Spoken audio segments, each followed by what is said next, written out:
Kandidato sa pagka-vice presidente na si Senador Gringo Honasan, hinihikayat ang mga kapwa-kandidato na itaas ang level ng diskurso sa politika at iwasan sanang personalan, lalo na sa paparating na eleksyon.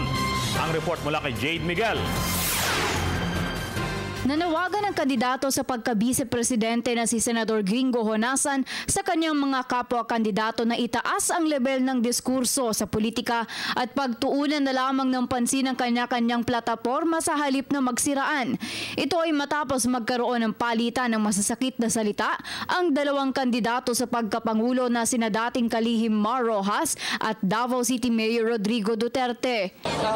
I think we should avoid allowing the political situation to deteriorate into personality attacks. It's not good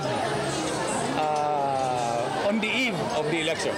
Para sa senador, maraming ibang mas mahalagang pag-usapan tulad ng isyu sa seguridad at kapayapaan. May isang panawagan din ng kapartido ni Honasan sa una na si Senador Nancy Binay. Tawagan ko na lang sa lahat ng tumatakbo for 2016 na kumbaga, let's love na lang.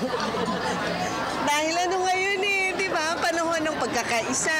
Sa kabilang banda, sa kabila ng pananahimik ngayon ng kanyang ama na si Vice Presidente Jejomar Binay, bunsod ng pokus sa ibang kandidato, naniniwala ang dalawang senador na babalik at babalik muli ang paninira sa Vice Presidente. Sure, it will turn full circle again. Feeling namin, pagdating ng January, babalik na naman ulit sa amin.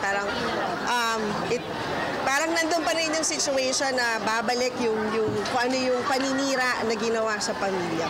Itinanggi naman ng kampo ng una na posibleng may kinalaman din sila sa mga kasong diskwalifikasyon laban kay Senadora Grace Poe. Wala kaming capability at intention dahil alam namin kung ano ang pakiramdam ng being the target.